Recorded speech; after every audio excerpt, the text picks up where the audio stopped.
घेरी बेरी तोर सुरता थे एती ओती मोर मन हा भागे कैसे कहाँ मैं दिल के मोर बतिया। एक पल भी चैन नहीं अब जिया मोर लगे नहीं तोर बिन कैसे रहूं मैं हाँ सजना।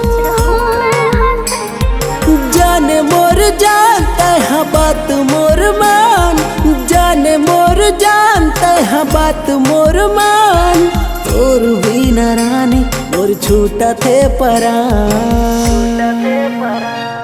घेरी बेरी तोर सुरता थे एती ओती मोर मन हा भागे कैसे कहाँ मैं दिल के मोर बतिया। एक पल भी चैन नहीं अब जिया मोर लगे नहीं तोर बिन कैसे रहूं मैं हाँ सजना।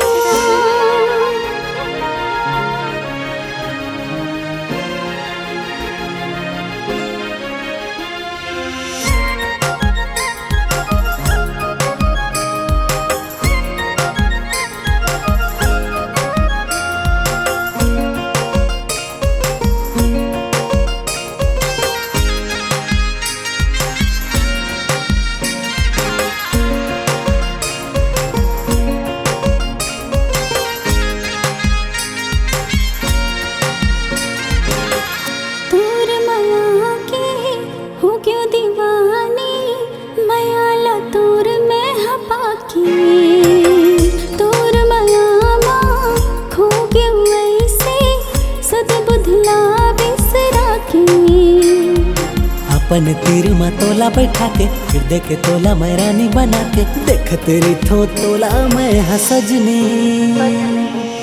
तोर बिन सजनी रही नहीं पाहूं झनते छोड़ मोला जाबे। कर ले करार तय खा ले क्रिया साथ मोर तय निभाबे। तय मोर सागर में तोर लहरा हमर मया माने लागे पहरा मया हवाई सागर ले भी गहरा। घेरी बेरी तोर सुरता थे एती ओती मोर मन हा भागे कैसे कहाँ मैं दिल के मोर बतिया। एक पल भी चैन नहीं अब जिया मोर लगे नहीं तोर बिन कैसे रहूं मैं हाँ सजना।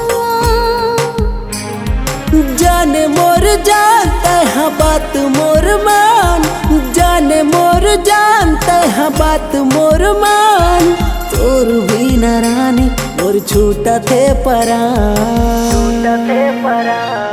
घेरी बेरी तोर सुरता थे एती ओती मोर मन हा भागे कैसे कहाँ मैं दिल के मोर बतिया।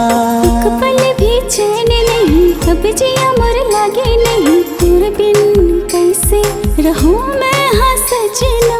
घेरी बेरी तोर सुरता थे एती ओती मोर मन हा भागे कैसे कहाँ मैं दिल के मोर बतिया।